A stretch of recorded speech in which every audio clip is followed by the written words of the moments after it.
Recording is in progress. All right, everybody, hello and welcome to our February edition of the Bicycle and Pedestrian Committee meeting.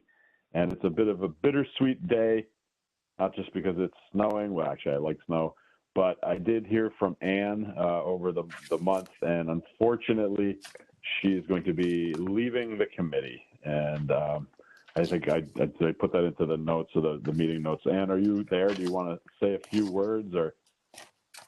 Sure. I don't know if my video is on or not, so, but it is not, but. Okay. Yeah, I just want to say thank you to everyone. It's been a real pleasure working on the committee. I think I've been on for 6 years now, 5.5. And I'm really proud of the work that we've done, especially with Laura and Bill on the Complete Streets. And everyone, with all their support and everything when we were doing that and getting it approved. And I just, there's nothing that really kind of precipitated this. I just think it's time to move on. And so I say thank you. And hopefully, I'm not moving away. Like if anybody needs a letter or support at a police commission meeting or whatever, I'm here. So don't forget me. We won't, and I think I speak for everybody when I say thank you so much for all the hard work that you've done over the year. I wish we were in person again to have kind of a proper goodbye and all that stuff. It's we're getting there. We're getting closer. I know. This is exactly the 12th month that we've been doing this online. Because I think it was actually no, it was April. I think was or March. I think it was the last February was the last time we were in person. So, but no, thank you very much, Ann. And what I usually do is I add you to the blind copy list for the agenda, just so you'll get it every month, and you can kind of see what's going on. And anytime you want to drop back in, and feel free. So I really appreciate it. And if anybody else wants to say anything, please do.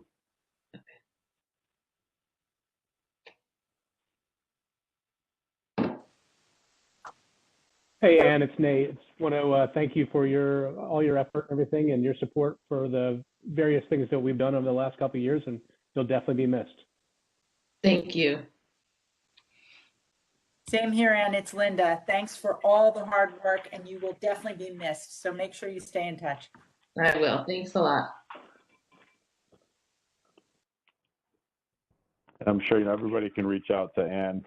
But I really do appreciate, especially the Complete Streets policy. I know that was a tremendous amount of work, and I think that was what Ann had mentioned, that as we launch into some of these new projects, they tend to take quite a bit of time and effort, and so it's hard sometimes to try to launch into something new when you've just completed something that took 3.5 years. So anyways, I really do. I thank you, Ann, and it's sad to lose you, and I hope that if anybody else has anybody that thinks that would like to join the committee, please let me know, because we do need to replace her position, and I'd like to try to do that as soon as we can. So, anyways, I do want to move on. We do have a few members of the public here today. The first one that I put on here was the Pequot Avenue Study Group. I know that Judith had reached out and said that they wanted to make some comments, and Lori, I guess we'll start with you. I guess you had met a few times, and I'll turn over the mic to you. Great, thanks very much. So I assume everyone can hear me.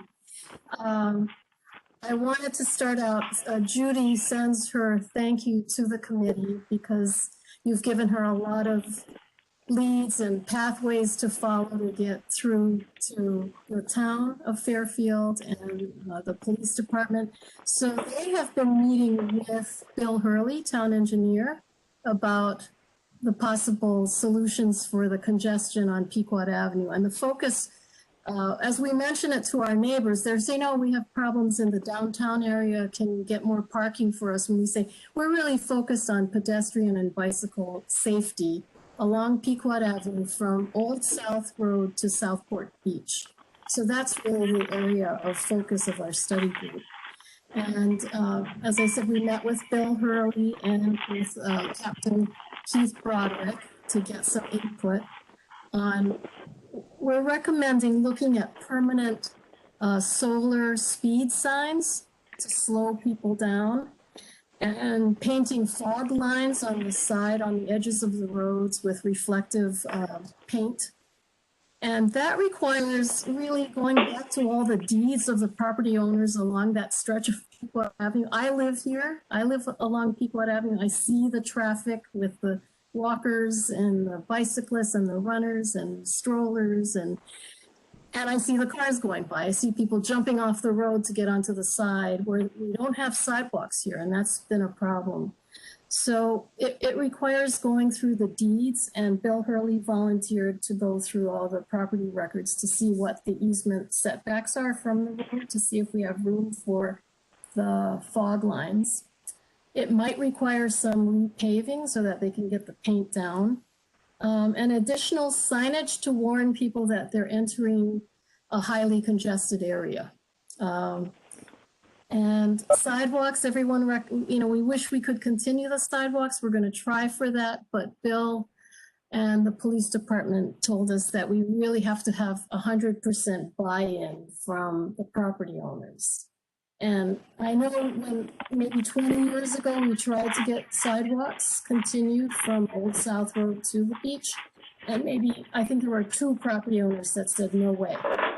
So that was the end of that. We really need the public to buy into this. So once we get some more information from the town on the presence of easements and whether we can accommodate the painted lines, then we'll go to our neighbors. We're not sure during times of COVID whether we can do that door to door. We'll figure out a way to connect with them, because the town, in order to go to the police commission, we have to have an indication of the public support for this. And we've worked with the Southport Conservancy and the Sasquatch Association here in Southport, and they are behind this. We just have to get the residents on board. So I think that's pretty much our report for now. We're just going to continue to work with the town, and really thanks again, especially to Sarah, who's connecting with Judy on some great ideas. And Judy just sent out a letter to alert our local RTM members and state reps and senators to let them know that what we're up to, so they don't hear it secondhand. That's great. And I think that, Bill, I think I just saw you logged in. Is there any comments that you wanted to make on the Pequot Ave? We're just moving ahead slowly right now with it, but I did do the sign inventory, and I believe it's next week. We go before the Board of Selectmen in the process of getting maybe some safety improvement money, and then the following year we're gonna, I think, go for a lot more sidewalk money. But we're always looking for grants as well. And we have been approached by 4 neighborhoods at least already in the last month or so for sidewalk requests. So obviously it's an important topic to many townspeople. Just really quickly, what were the areas that have requested sidewalks? I'm sure Pequot Avenue is one. Yes, Pequot, the Wilson Street and that whole area there that we'll talk about later tonight. There was Lenox and Cardinal, Pope, and Vesper, that neighborhood by McKinley School. And then there's another section by North Stratfield and Stratfield Road, some requests. Great. Well, thank you very much, and thanks, Lori. I mean, we've definitely we had been talking about this. I keep this on the agenda, so as you start meeting, as you start lining up, the public support, the resident support, definitely this is along one of our bike routes that we have out there. So the more more safety features that we can have, because it definitely is highly traveled by lots and lots of people in all sorts of modes of transportation, including feet. So that's great. And Judy said she's been doing some research on signage, and she said the signs that say share the road are interpreted by motorists as, those bicyclists should really share the road with us cars, and they're not that effective in calming the traffic down. So we're looking at other signage to create awareness. Yeah, I've definitely heard that comment. One of the other funny comments that it was about the maintain the 3-foot distance. A lot of Yes. drivers were assuming that meant the cyclists need to give the 3-foot distance rather than the cars giving to the Right. cyclists. So Mhm. sometimes it's just a perception. All right, thank you very much. I do want All to right. continue on. Thank you. Feel free to stay on if you'd like. But thank you for that, and we'll continue to keep updated with you and connected with you, and hopefully we can make some progress on this area. Next was the Old Post Road. I'm not sure if anybody had any updates about the Old Post Road. I know, Ann, this was something you were going to work on. If there's anybody else that wanted to kind of join into that group, I think Laura was another person that was working on that. Any updates about Old Post Road? Yeah, we had one meeting I don't know how many neighbors were on there, maybe 3 or 4, with Bill and a couple of police officers about just things that the neighbors had. Well, first it was like what Bill said would be possible, and then also discussing what the neighbor questions had been.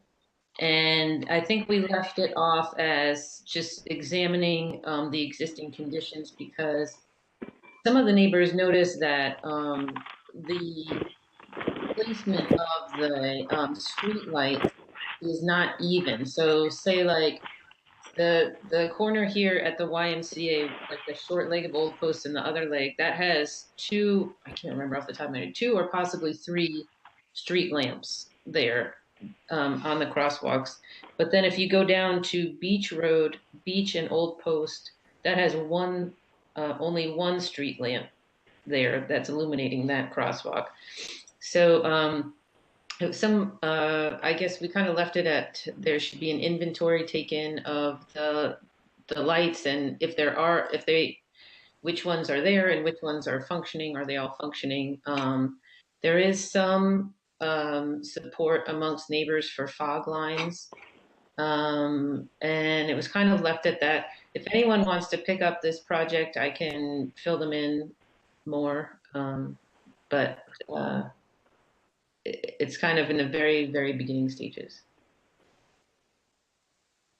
Great, Thanks, thank you. Ann. Oh, and if I Go may, ahead, and just to update, we have the capability of maybe somewhere in the 95% range of a street light inventory with poles and supposedly how many lumens each street light has.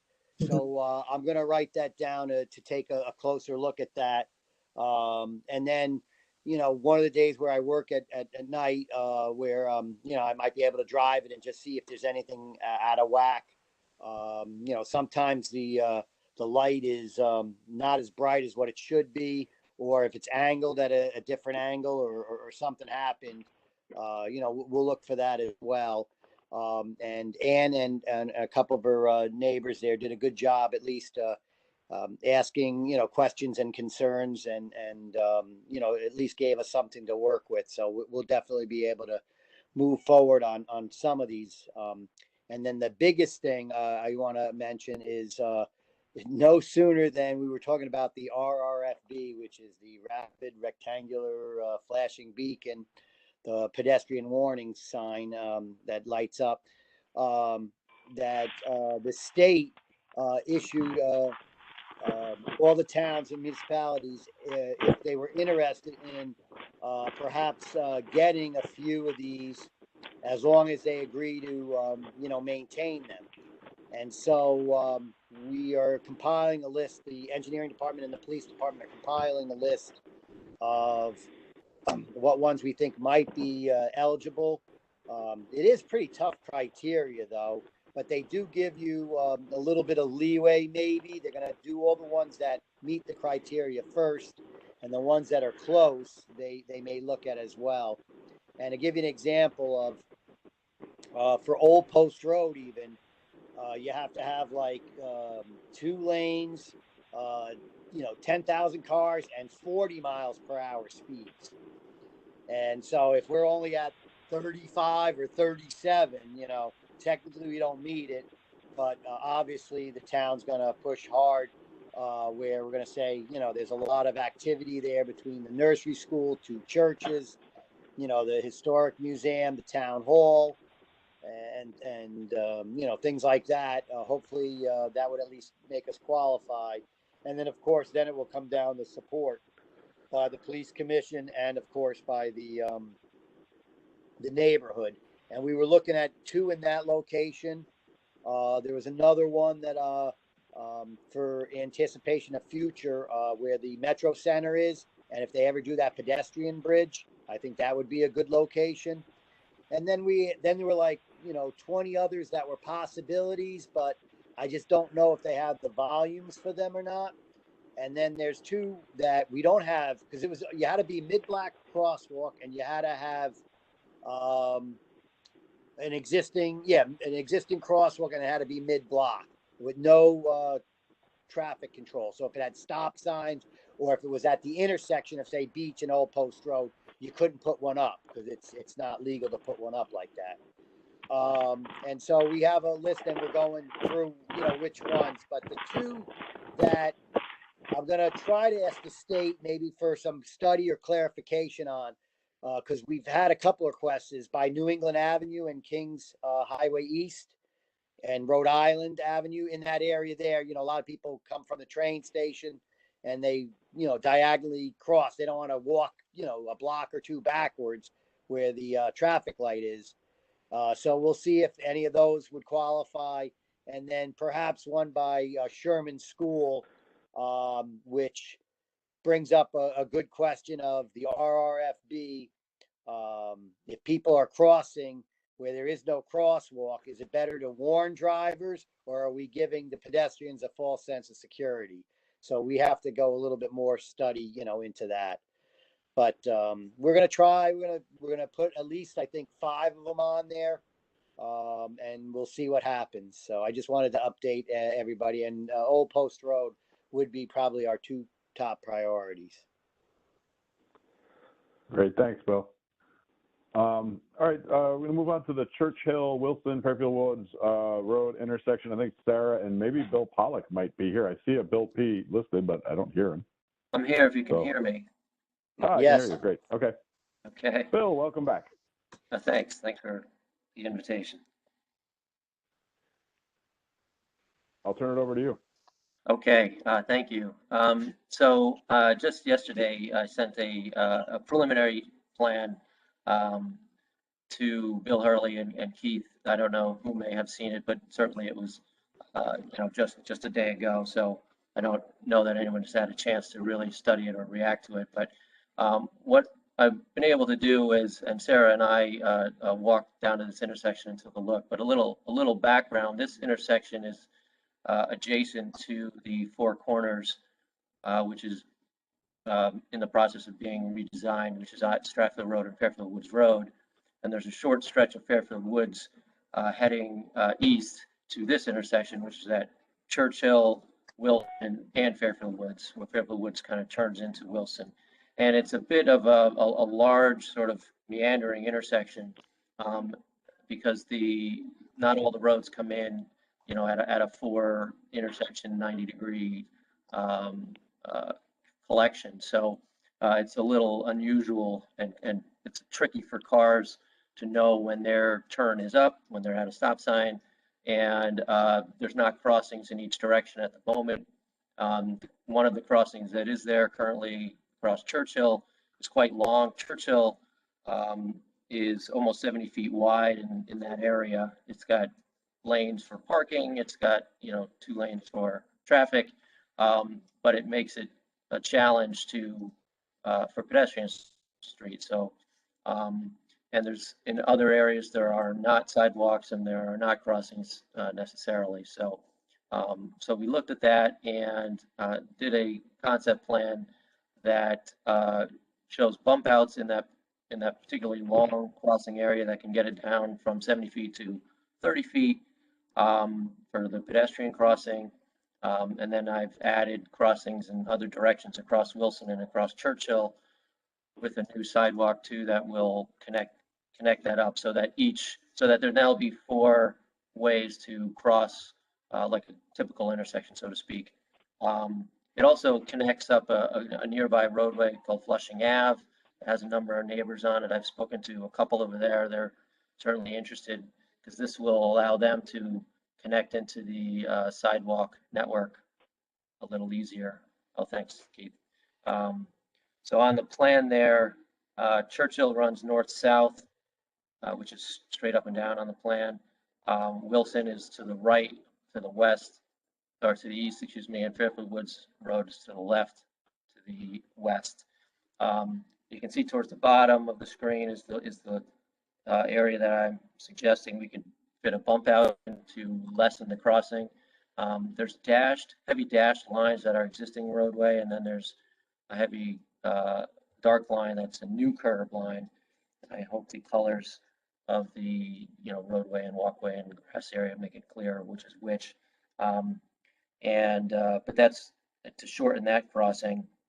And then I've got a new crossing heading north across to would be new sidewalk along the corner of Wilson, and then that could extend to Flushing, which is at the top of the page.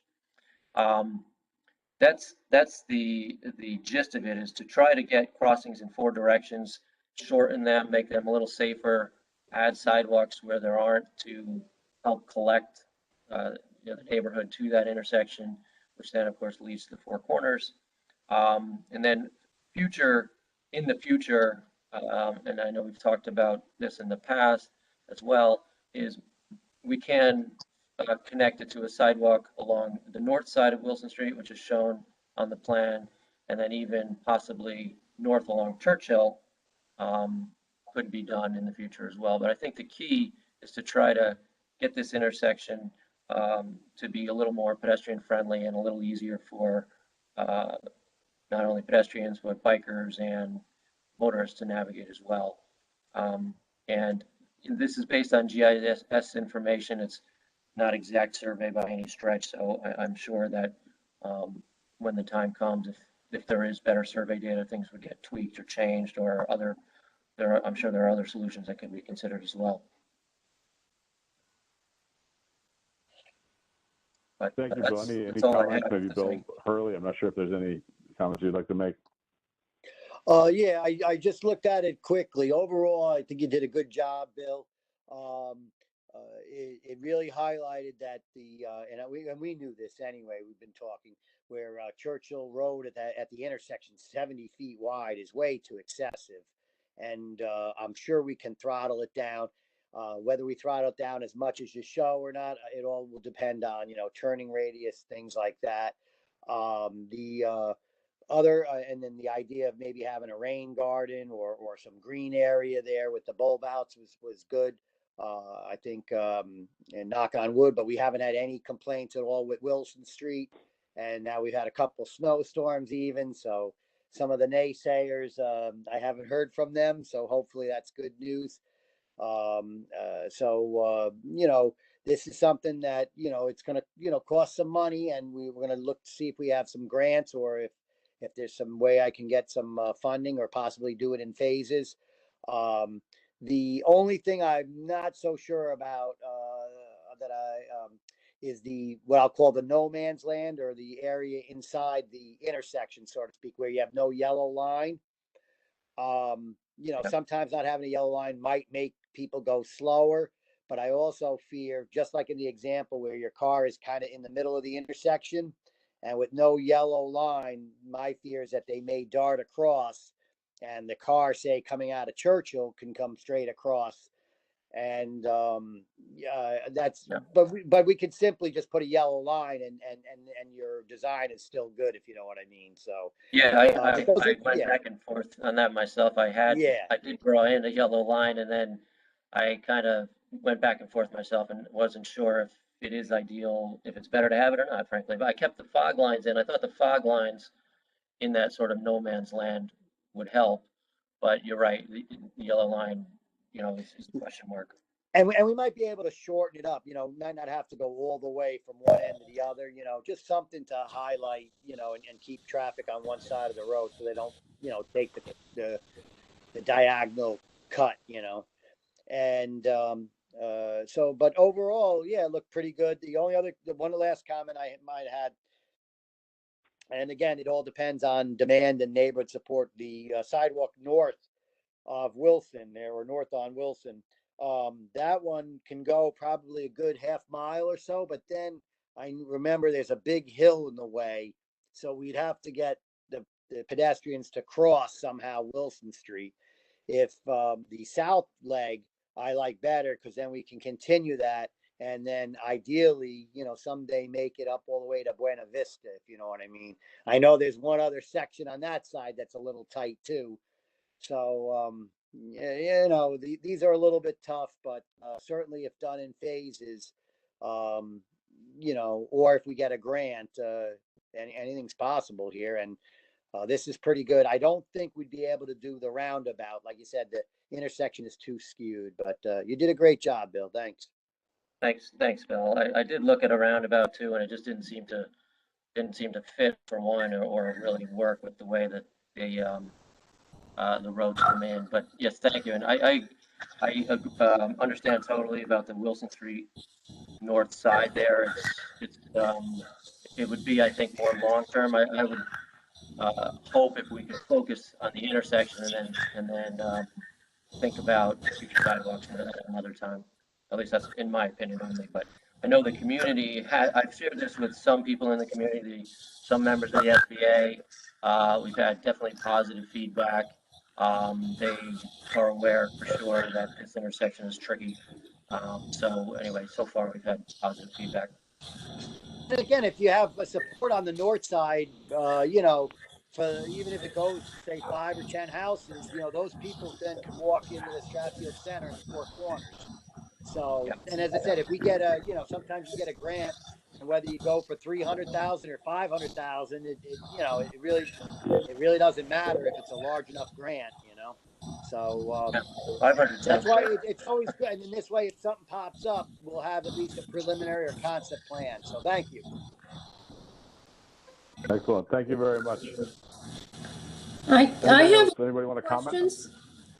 A question and a comment. Where are stop signs on this? We share it again. At each of the stop bar would be the stop sign. Where the crosswalks are. Correct. Okay. My main comments, two main things. I love the addition of the sidewalks, and I like the bulb outs, but I do think, and this was Bill Hurley mentioned it right up front, I think the bulb out on the part of Churchill that's at the bottom of the picture is too far, and making that an extremely narrow area. And I think it's too narrow and cars turning. And I wonder if it's too narrow for snowplows. So that seemed to need to go back a little bit, making that slightly wider to cross. It wouldn't be very wide, because you've made it extremely narrow right now to cross. And that suggestion of a yellow line in the no man's land, in my visitor section, which I've done frequently, that's the biggest problem with it, because once somebody's in that no man's land, they have the right of way to do anything. It's strange, and somehow that area has to be marked clearly. When we put some kind of dividers, I don't know, but they cut us it to get to Fairfield Woods, or from Fairfield Woods to Wilson. They just make a straight line.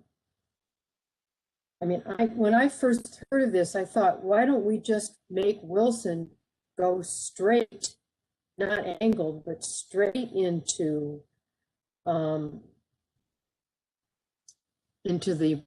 road there, into Churchill, and have to take a right turn and then have to stop and make a left turn. I'm okay with this idea, but you've still got the free-for-all problem. Yep, I understand about bringing Wilson in straight. That's certainly what it would do is um, it would make it not really a four-way stop. I think you would end up with two two-way stops, and it might make it more challenging to navigate. I also drew up an option with a median to kind of calm down that no man's land, but that almost felt like it makes it worse because then you really might have a problem if you're at a stop sign seeing who's coming and going. And I mean, as far as the widths, it probably looks tighter than it actually is, but 30 feet where it's pinched down there is normally plenty. What I used was an 11-foot driving lane and then a 4-foot fog lane, so you get 15 feet on each side. So that should be manageable, but I think, just like Bill said, and you've mentioned, Laura, we'd have to double check all of the turning radiuses, make sure everybody can make them. But yeah, no, good points for sure. If you had Wilson go straight in, you could instead put the bulb out on the north side, and that, which would just change the whole aspect of the intersection. It's just something to think about. I'm not smart enough to know the right way to do this, but it's just another approach.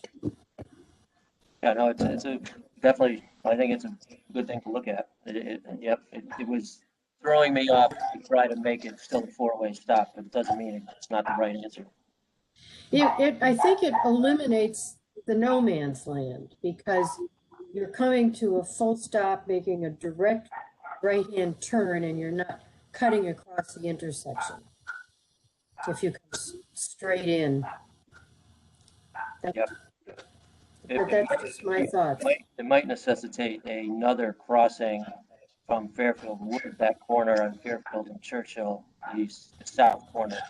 If you imagine another crossing there, I could see, I mean, then you wonder, are we getting a little too much stop and start? So Well, you have to draw it out and look at it. Yeah, I can't go that far at this point. Excellent. All right. Well, thank you guys very much. It's definitely food for thought, and I think that'll give Bill Hurley some ideas to continue to redevelop this intersection as well. Can I say something? Yeah, go ahead, please. Hey, I just want to say thank you to Bill Pollock for putting that together because it's been a problematic intersection for long since before we've been here, and I really appreciate him taking the time to take a look at it. And I also wanted to, Bill Hurley mentioned naysayers about Wilson Street sidewalks, and I'm not sure exactly who those might be, but I want to tell you all, it's kind of funny because last summer I was saying, a lot of the concern with putting in sidewalks is people complaining about having to shovel them. And I feel like, God laughs when you make a plan because I was like, it doesn't snow in Connecticut anymore. We never get snow. And of course we're being bombarded with snow. And we're responsible for this new stretch of sidewalk. And I gotta say, the community has really come through in helping to shovel this sidewalk, and you should never be afraid to ask your neighbors for stuff because there've been, it took us, the first snowstorm in December took us 4 hours, my husband and I, to shovel that sidewalk. It was just heavy snow and the plows had come through and it was just crazy. So the next time it snowed, I sent an email out to all my neighbors that said, would anyone mind coming, helping us shovel? Even if you come for 15, 20 minutes, many hands makes light work for all. And my neighbors have been helping shovel that sidewalk. So I think, I have one neighbor, he's like a young 30-year-old guy. He loves snow. He loves shoveling. So he gets up before, he'll get up at 6 a.m. and shovel the sidewalk. So I think there are, when there are people out there who are concerned about, having to shovel a sidewalk, don't be afraid to ask people to help because it's really, so far, it's worked out really well for us. And that's all I wanted to say. That's great. Yeah. If I can just say something. Yeah. Yeah. I was going to say to Sarah, it was two naysayers, And as I said, I haven't heard them complain since. So they may have changed their mind or they've gone on to other things to complain about, if you know what I mean. But that's a good story about the neighborhood. Or maybe they're happy. Yeah. Oh, that's funny. All right, great. Was there any other project? I do want to get. We're very happy that we're able to have Officer Wickman back with us this meeting. So maybe I'm just going to kind of pop over to you for a little bit. I think I guess I'll turn this over to the committee as well. There's just been a lot of talk recently. We've had a number of members of the public that have joined our meetings in the last few months, and it's again a lot with the speeding. You know, of course, with pedestrian accidents, there's been a number of pedestrian accidents. I wasn't sure if anybody wanted to mention anything because we really did want to have somebody from the police department here on a regular basis, just because we have been getting so many comments from the public and also ourselves as well. You know, people have brought them to us. So I'm not sure if anybody wants to say anything or add to that, but you know, it's great to have somebody from the police and especially from the traffic enforcement division as well. I think you might be muted. I'll unmute you. Yeah. Okay. Gary, can you unmute yourself? Still can't hear him. How's that? Yep, there you go. Just getting back to that Old Post Road project with lights. Several years ago, Burr Homestead has quite a few events here for children and whatnot, and it is dark there. And I tried to get more lights installed, and the neighborhood said, "No, this is a historical district. We don't want any part of any more lights here." And I think Bill, you're going to run into the same thing with those crosswalk lights. That they're very strict on that being the historical society, and they fought me and they turned it down. Chief Peck was in there then when I tried to get it in. So Bill, I think you're muted. Oh, okay. Go ahead. Bill, you're going to say something? Really? You're muted right now. At least you don't look like a cat. There we go. Yeah. I had to hit two buttons to get back on. I remember that, Gary, but there might be some things to at least present the best case that we can. One is the RRFB is at least pedestrian or push button activated. The lights wouldn't go on all the time, only when a pedestrian was crossing. And then the other aspect might be a lot of these have the RFBs have these solar panels. And so they make the appearance of these things being bigger and whatever. You can directly, it'll cost a little bit more, but you can actually do electrical hookup directly. And perhaps if we, again, approach the neighborhood that way of, all right, well, we're going to make it smaller than the typical ones. And we're going to, forget the solar panel. We'll do, although I know I have some sustainability people here, but do a direct electrical connection and to remind them that it's just push button activated. So, 11 o'clock at night or when these events are over, for the most part, nobody should be pressing the button and it shouldn't be on, so at least we can approach that and maybe that wins them over. And if they're adamant against it and they turn it down, that's all you can do. We have to at least present, both sides of the story or whatever and present our side and see where it goes. And I think, from the last couple of meetings, we did have a member of the public that's from that area. And I think there's been more and more people that have been asking for things just because of the problems with pedestrian accidents and like, there's like Bill said earlier, there's a lot of activity over there between schools and churches and events and town hall and people coming and going. And so, I think maybe the tide is turning slightly and hopefully we can move forward on it. I think that'd be great. Jay, did you want to say something? I think you were one of the people that was going to work with the police or try to connect a little bit more.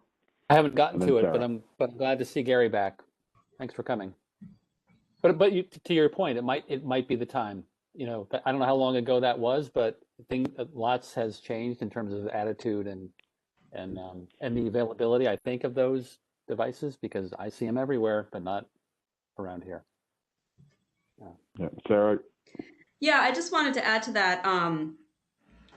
I think the tide is turning, and I think the time is now to convey to historic district commissions and other bodies like that we can't be prioritizing the character of a neighborhood over the protection of human life. Like, history is ever evolving, and so I appreciate, like I've said before, I have a historic preservation background. I appreciate where they're coming from and their intention, but that can't take precedent over. I mean, someone almost died.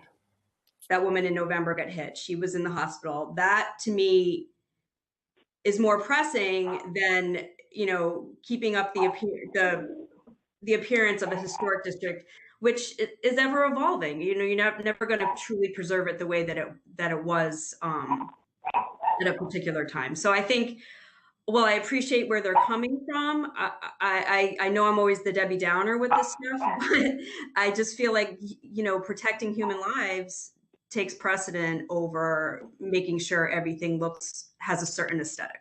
And that's all I want to say. And I think, again, there was not that many cars back in the 1700s. So, it's definitely made some changes since that time. Any other comments that we wanted to make for again, it's pretty quiet from the aspect of biking and walking in the middle of February, but, sidewalk shoveling, as we start getting into spring again, I'm sure there's going to be more comments as well, just get people getting back out and back onto the roads again. So it'd be great if you can join us, on our monthly meetings. And we appreciate you being here tonight. Santina, are you here? I see. Oh, you're unmuting. Thank you again for joining us. I know the health department is very busy. Yeah, we can hear you. I can hear you. Okay, good. Any updates from your side?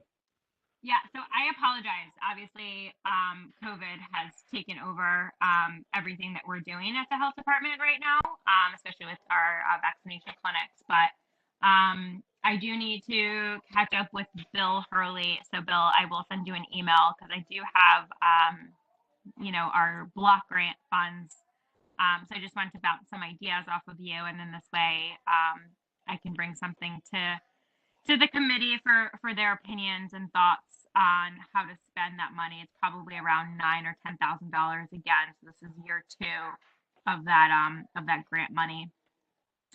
And then the only other thing I wanted to mention, I was going back and forth with Sarah about the piece that was written that wanted to get included into the First Select Women's newsletter, and going over things with Jackie, the chief of staff. We just felt like it might have been too long for the newsletter and get lost. So the thought was maybe if it was up on the website or somewhere where we could do a paragraph or something and then link to the full piece. That might be better suited for the newsletter. And that's kind of it. Excellent. Actually, you know what? As we were talking, we can definitely. I got an email from Jennifer about.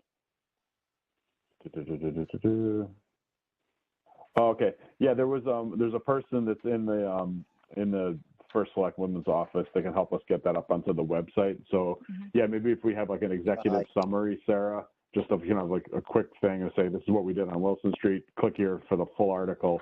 I can work with the person from the First Select Women's office. I think you're CC'd on that email as well, and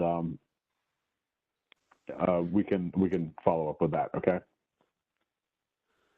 Sounds good. All right. Anything else from Health Department, Police, or Engineering? Or anybody have any comments? Not for me.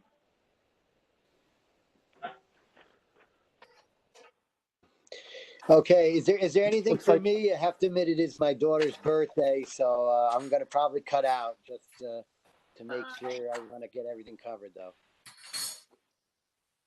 No, I think Mary, did you want to say something or you're just saying goodbye? Happy yeah. birthday. Happy birthday to your daughter. All right. Well, as you know, you can always email me. Thank you so much. Bye now. Bye, Bill. All right, thanks, All Bill. right. Appreciate I'm it. gonna head out as Santina, well. Santina and Gary, if okay. you want to head out as well. Yes. Santina, real quick, do you when do you think the general population will be able to get vaccines in Fairfield? Any ideas? So of course this is all, timeline based and anything could change, but we are hearing like early summer, so late spring, early summer. In Fairfield, we've administered like I believe over 8,000 doses already since the end of December. So we are just kicking butt. And I'm excited for everyone to get their vaccine, and I'm excited for COVID to be over. So. Yeah, me too. Can I just say something to Santina that I got from someone who got the vaccination at the senior center? She said that she had an appointment at like 10:40 and she was out by 10:44 and then sat for 15 minutes to be, watched and, made sure she was okay. And she could not believe how amazing everything ran. And it was super impressive. And I just wanted to share that with you because you guys are rock like you wouldn't believe. And I just want you to know that everybody knows that. So thank you. Thank you, Mary. I really appreciate it. It's nice to hear those things. We're doing them twice a week from, 9 o'clock in the morning until 5 or 6 o'clock at night. And it's just exhausting and daunting. So I'm glad to hear that people are having really good experiences. Yes. And I can't wait for everyone else to come on through our clinic hopefully soon. Thank you. And thank all of you guys in the health department. I appreciate it so much. Thank you. I appreciate that. All right, guys. Have a good night. Great, thank you. Bye. All right, anything else for Gary before we move on to the next thing? All right, Gary, if you want, you can retire for the evening. And thank you again for coming. I think you're muted still, but you can just wave. All right, I'll see you later. Okay. Let's see, where are we? You know what? Laura made the point to me that I forgot to approve the minutes of the meeting. I didn't forget. I just wanted to wait till 6:48. So no, I actually didn't forget. There was Laura had some comments, I think, on the acronyms. Yeah, the acronyms have been addressed, and the changes that Linda had asked for are in there. Thanks. So, any other comments to discuss on the minutes from the last meeting? And Bill had something that was added too, so that was fixed. I would just recommend that, technically we ought to be able to see the final version when we vote on it, not just hear what was changed. It's a technicality, but we really ought to follow protocol and not be voting on something we haven't seen the version of. I can send it after the meeting if that's exactly. Yeah. That's all I'm suggesting. And maybe just in the future, we'll just send it out one more time, Jay, before the meeting starts. If there's some comments. So, yeah, I think it would work fine. Thanks. So Bill just said thank you to everybody. So thanks to Bill Pollock again. And let's see. So can we have anybody want to make a motion to approve the minutes? So moved. Motion seconded. Okay. All in favor? Approved. All right, we're good. And thank you, Jay, for doing them. Yes. Thank you, Jay. I know it's a thankless job. I know. Yes, a lot of work. Except 2 pens. Thank you. Right? 2 pens. There you go. Yeah. I mean, I'm only writing with one hand, but I have 2 pens just in case. All right, we'll just go through some of the. I mean, actually, Sarah, I do have that World Remembrance Day. It's after the little table on the agenda, so it's there. We'll get to that in a minute, but.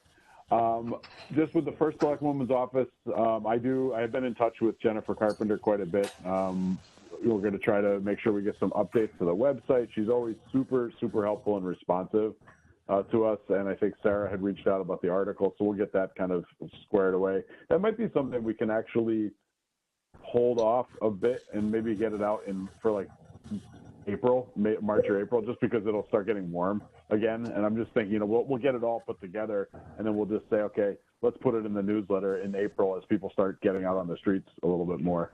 So I think that would be great. But thank you again for putting that together. We've got our sustainable task forces next, and we do have Mary and Linda. So do you guys want to mention anything? I'll start, and Mary, jump in and fill in the gaps. So it's always a very full agenda, I think, for the Sustainable Fairfield Task Force. At this particular meeting, we had reports from all of the committees. There are 4 topic committees, 3 overarching committees. Lots of good information on progress. The Transportation Committee, which is probably the most relevant for this for our interests, has not met yet. So we'll get an update from them at the next meeting, but lots of good information about how progress is being made by the various committees. We also had an update on Earth Day, following the same virtual programming as last year with programming for adults and children. And Mary, I believe the plan is to update the website fairly soon. So more information will be available in the near future about Earth Day plans.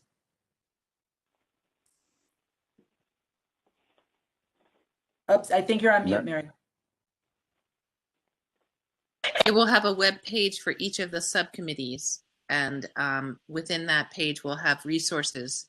And what I really want to emphasize is that if you are interested in being part of the subcommittee is not limited to the task force. So if you or anybody you know wants to participate, we're trying to turn our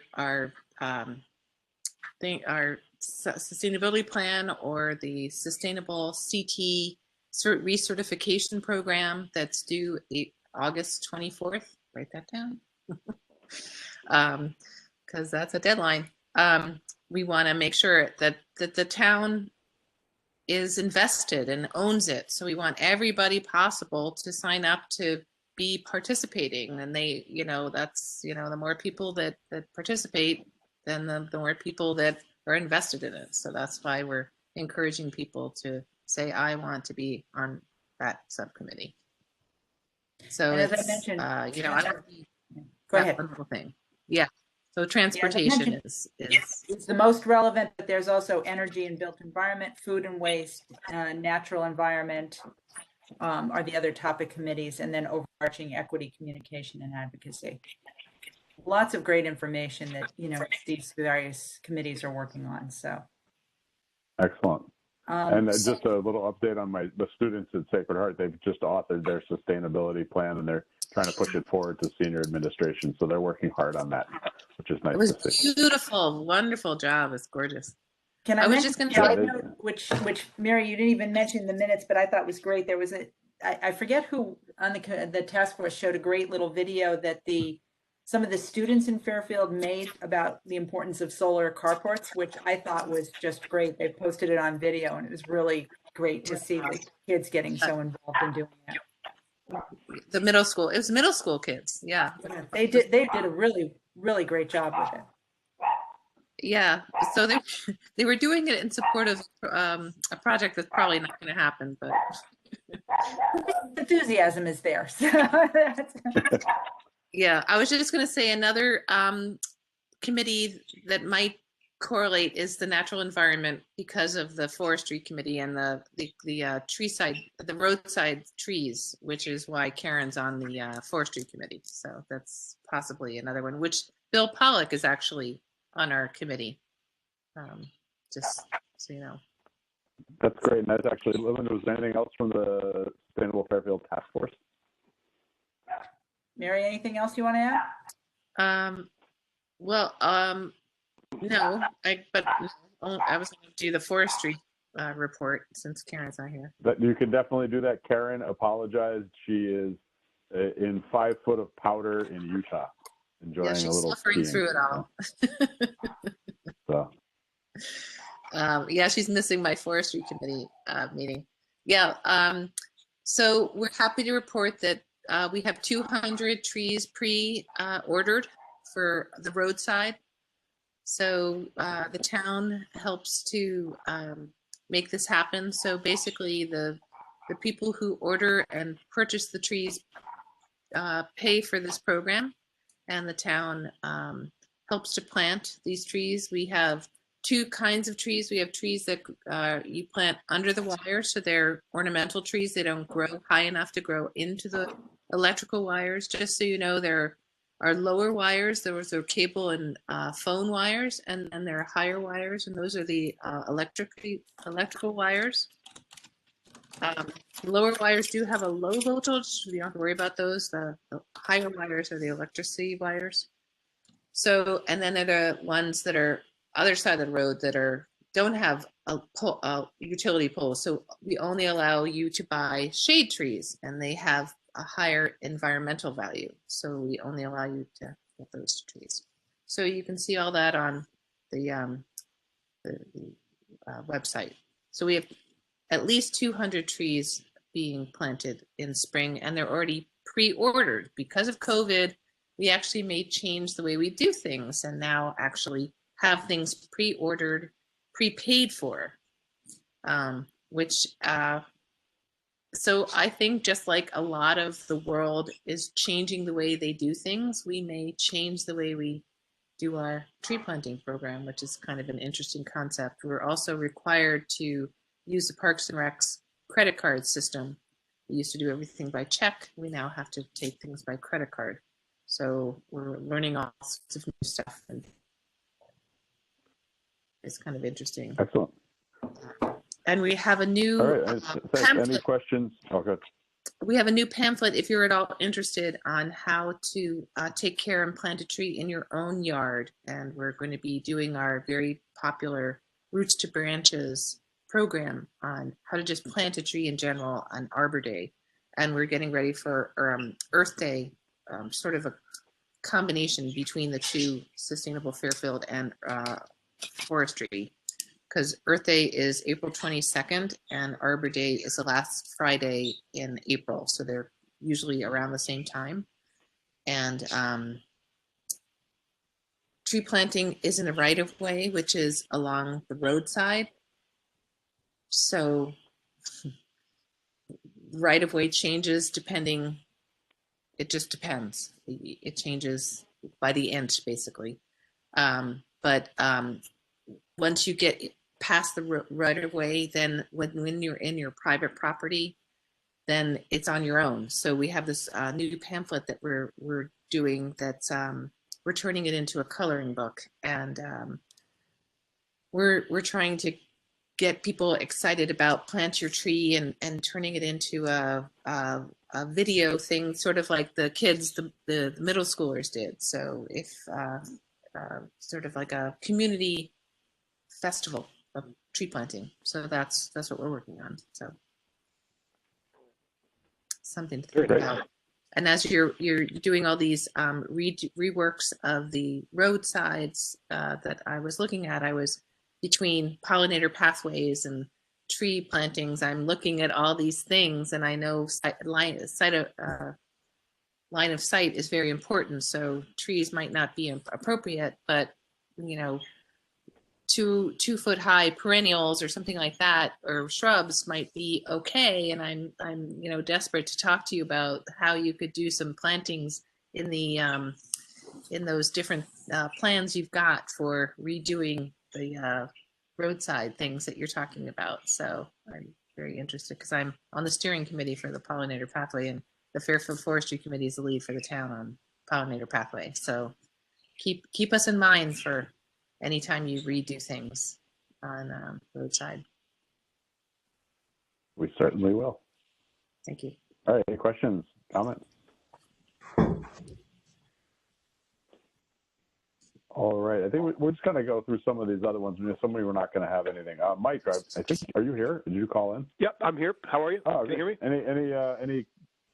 Anything to report on your end?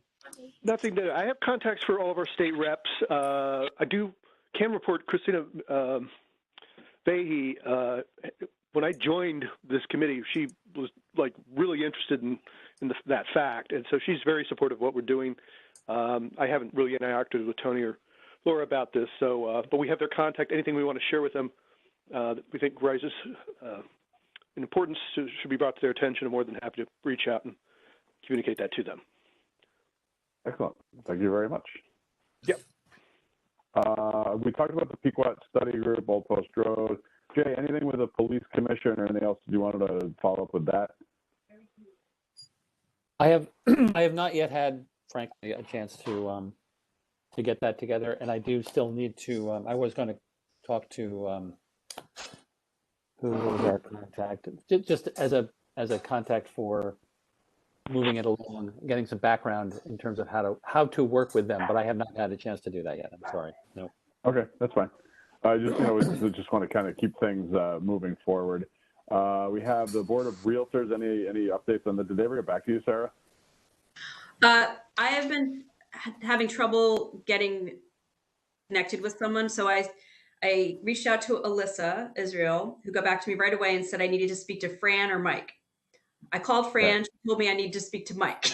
I emailed Mike, and he said, yes, happy to talk to you. So I wrote him back and said, let's talk on this day or this day. Never heard back. So I tried to call him yesterday or Tuesday, and he hasn't returned my call yet. So I'm going to try to call him again tomorrow, because I shared some ideas with you, Keith, and when you feel it's appropriate, I'll share them with the committee of some different proposals we could make for a grant. And I just wanted to get some feedback from the realtors, like whether those, this aligns with their grant vision.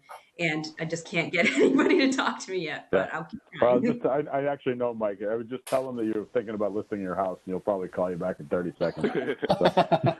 Well, I have a 617 cell phone number because I used to live in Boston, and usually that gets people excited, like, ooh, 617, and they call me right back, but hasn't worked with him. So, yeah, but I can. I need a 212. Text guy. Yeah. All right, Laura, we have you economic development. I missed Nate. I'm sorry. The bike ped master plan. Any updates with that? We're going to try to take a crack at that yet, or we haven't even taken one step yet. So I was going to work with Ann, and she's gone. So we'll, or she's leaving us. So we'll let me exactly. Shouldn't speak ill of. Awkward. It's something. Yeah, just there was no time this month, so we'll work on it and see what we can do. All right, sounds good. If anybody has anybody you think might be a good fit for the committee, just let me know. Like I said, love to get somebody new to join the committee. We've always wanted to have somebody that was, a little bit more savvy on the social media and tech side, that can kind of step into that role. So just let me know. All right, Laura, I'll just turn it over to you. Economic development, POCD, our budget. We have some financial update, I think, as well. You're muted, Laura.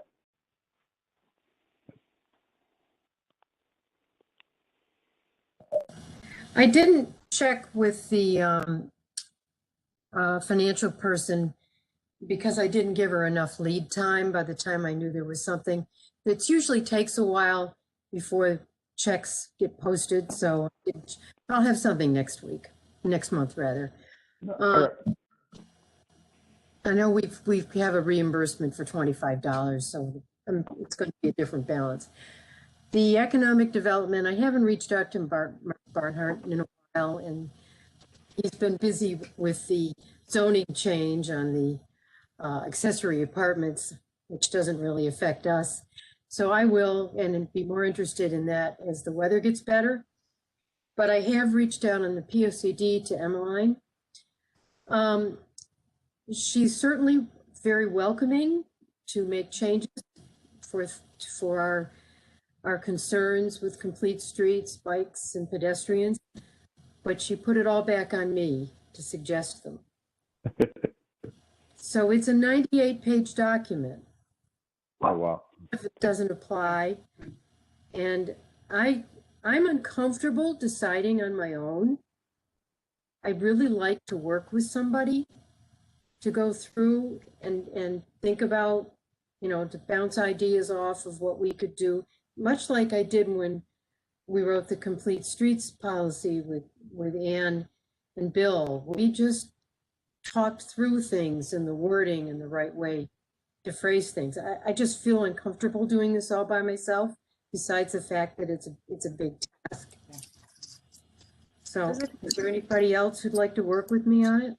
Do you have an executive summary of the at the beginning? It doesn't really work that way. It just goes through one section at a time. Have you seen it, the document? I haven't looked at it. In the document that's 4 years old, and just suggests where I would insert language and what language. That was the request. Because the other thing, by the way, we're going for recertification of sustainable CT, and I've been working with the RTM, and one of the things I've been asking is a resolution a resolution about complete streets. Because I know you did get the Board of Selectmen to approve your complete streets, but I was going to ask the RTM to also have a resolution. They didn't technically approve it; they endorsed it. Just so you know. Well, I'm going for a resolution by the RTM. And okay, so that would be good. The Dems have given their tacit approval on going to the Republican side as well. So, just so you know. So anyway, is anybody else interested in the POCD update? Speak now.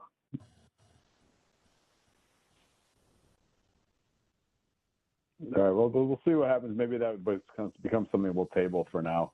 You know, if there's anybody else that can jump in there.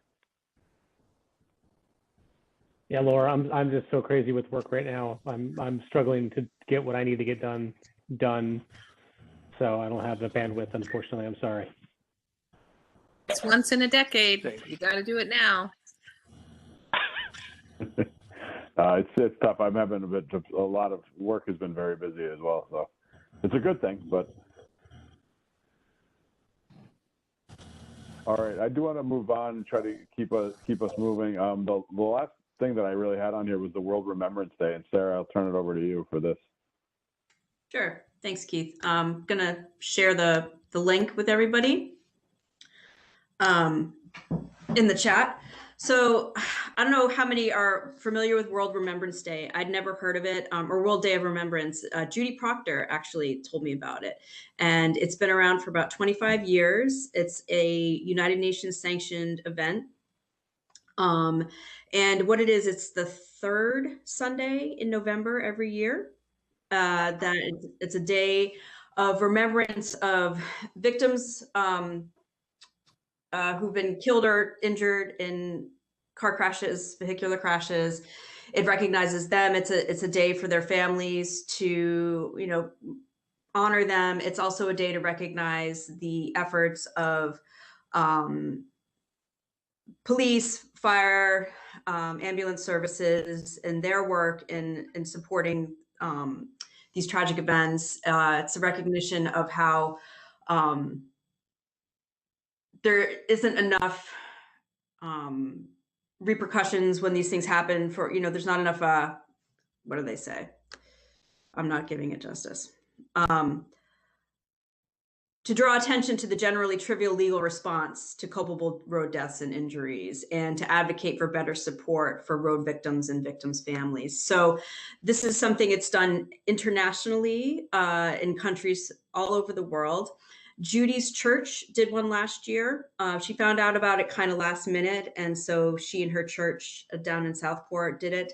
But she'd really like to see us do a townwide World Day of Remembrance. And I raised my hand and said I would be glad to organize something like that, because I think it's a very important thing that we could do. You can invite your state legislators, your select people, your RTMs, all sorts of town leaders and community members who've been impacted by vehicular crashes to attend, you know, a brief ceremony and come together. And hopefully by November, you know, if we could still do something outside, but it will be, you know, COVID will hopefully be under control enough that we could gather even with masks on to do something. So like I said, I volunteered to organize it. I know Judy said she mentioned it to Kristen McCarthy-Vahey. She's very excited and would love to see us do this, and also is thinking about trying to get something done in Hartford as well for World Day of Remembrance. So I just wanted to see if this is something that the committee would like to do. I like the idea. Great. Without, would we be only remembering people from our town? How would it work? That's a good question. I think that would probably be the focus. And unfortunately, there have been plenty in the last, 12 to 18 months who've been hurt or killed in vehicular incidents. So, but I don't know, if there are people who live in town who had relatives or loved ones who've died or been injured in other places. I think, we should welcome them as well. Yeah, I'd like to make sure we have enough people. That's a good, however broad we can make it, sounds like a good idea. Yeah. Great. Great, thanks for bringing that up. Yeah, sure. So I'm happy to do it. I'm happy to organize it. I mean, it's not till November, so we've got plenty of time. And Judy said she'll help me, when and where she feels comfortable to do that. So, Sorry, we have a visitor. And Sarah, it looks like if we have an event, we can actually register it on the website. And yes, so we would be included in the international community, which would be cool. That's very cool. Yeah. If it came to fruition, I would recommend we, get Murphy and Blumenthal on board, as soon as possible. Yeah, we could certainly invite them. Yeah. I mean, it looks, Blumenthal's in Bridgeport like every day. It feels like he's popping up on News 12, just talking about. Well, yeah, it's because he's BFF with Frank Recchia. But there you go. So I mean, just having them aware of it, would be great. Yeah. And Himes, of course. Himes is just county. Yeah, we could invite all of them, and hopefully All of them. If anybody, I mean, perhaps through Kristen, we could have some, better connections to them. I don't know any of them personally, so. But happy to extend the invite to them and hopefully get at least one of them to come.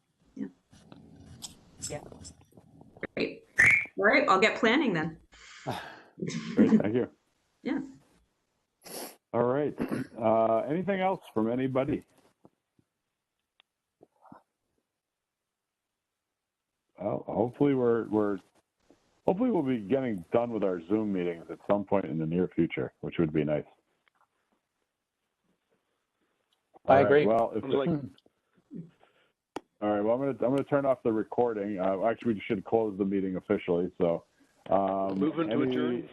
Motion to adjourn by Mike, seconded by Nate, and all in favor. All right, we have adjourned. All right, I'm just gonna stop the recording. Stop. All right.